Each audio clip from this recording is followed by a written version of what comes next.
దేశవాళీలో ప్రతిష్టాత్మకమైన దులీప్ ట్రోఫీలో యువ వికెట్ కీపర్ ఇషాన్ కిషన్ శతకంతో సత్తా చాటిన విషయం తెలిసిందే.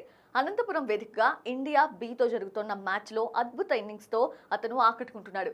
126 బంతుల్లో 111 పరుగులు చేశాడు. 14 ఫోర్లు 3 సిక్సర్లతో చెలరేగాడు. టీమిండియాలో చోటుతో పాటు సెంట్రల్ కాంట్రాక్ట్ కోల్పోయి క్లిష్ట పరిస్థితుల్లో ఉన్న ఇషాన్ కిషన్ కు ఈ సెంచరీ ఎంతో అవసరం. రంజీ ట్రోఫీ ఆడటానికి ఆసక్తి చూపట్లేదనే కారణంతో ఇషాన్ కి బీసీసీఐ సెంట్రల్ కాంట్రాక్ట్ తొలగించిన విషయం తెలిసిందే. అయితే ఆ తర్వాత ఐపీఎల్లో రీ ఎంట్రీ ఇచ్చిన కిషాన్ ఆకట్టుకోలేకపోయాడు.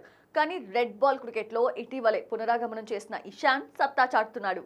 బుచ్చిబాబు టోర్నమెంట్లో శతకంతో అలరించాడు. అయితే గాయం కారణంగా దులీప్ ట్రోఫీ తొలి రౌండ్ కి దూరమయ్యాడు. కానీ రెండో రౌండ్ లో ఇండియా సి తరపున రాణిస్తున్నాడు.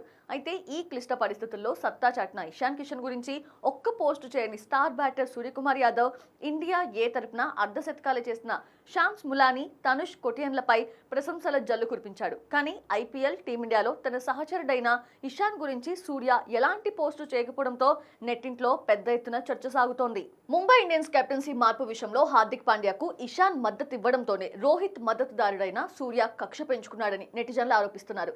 ఇషాన్ గురించి పోస్టు చేయకపోవడానికి మరో కారణం ఇషాన్ ముంబైకి చెందిన వ్యక్తి కాకపోవడమేనని పోస్టులు పెడుతున్నారు. సూర్య ప్రాంతీయ అభిమాని అని, అందుకే షామ్స్, తనుష్ ని మాత్రమే ప్రశంసిస్తాడు అని కామెంట్లు చేస్తున్నారు. ఇషాన్ కి మద్దతు ఇవ్వకపోవడం అన్యాయం అంటూ పోస్టులు పెడుతున్నారు.